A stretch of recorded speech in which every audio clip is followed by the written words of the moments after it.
રાજકોટની કરુણ ઘટના બન્યા પછી સરકારી તંત્ર બહાવરું બનીને ફાયર સેફટી પાછળ પાગલ થઈ ગયું છે, પણ જ્યાં ખરેખર માનવીની સલામતી માટે સુરક્ષા કવચની જરૂર છે।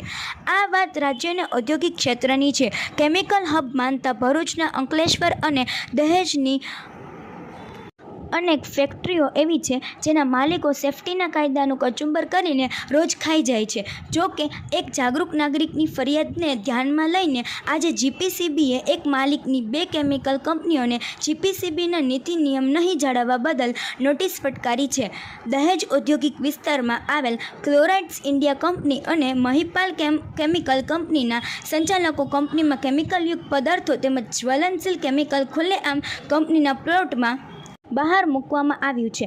ક્લોરાઇડ્સ ઇન્ડિયા કંપની અને મહિપાલ કેમિકલ કંપનીના સંચાલકની માનવતા મરી પરવારી છે તે જણાઈ આવે છે। કેમિકલયુક્ત પદાર્થો તેમજ જ્વલનશીલ કેમિકલ એટલું ગંભીર અને ભયજનક છે કે ત્યાં કામ કરતા કામદારોનું જીવન ક્યારેય બુજાઈ જાય તે નક્કી નથી। કંપની સંચાલક એટલા બેજવાબદાર છે કે કામદારોને સેફટી શૂઝ, માસ્ક, ગ્લોવ્સ અને હેલ્મેટ વગર કામ કરાવી રહી છે। આ કંપનીઓ દ્વારા કામદારોનું સરેઆમ શોષણ કરવામાં આવી રહ્યું છે।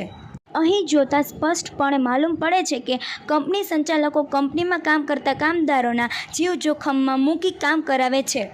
કંપની સંચાલકો પોતાના રૂપિયા બચાવવા માટે કામદારોના જીવ જોખમમાં મૂકે છે। જાગૃત નાગરિક તેમજ પત્રકાર દ્વારા જીપીસીબીના અધિકારીઓને જાણ કરાતા તાત્કાલિક સ્થળ પર જીપીસીબીની ટીમ આવી પહોંચતા કંપનીની સ્થળ મુલાકાત લઈ કંપની વિરુદ્ધ કાર્યવાહી કરી હાલ જગ્યા પર નોટિસ ફટકારવામાં આવી છે।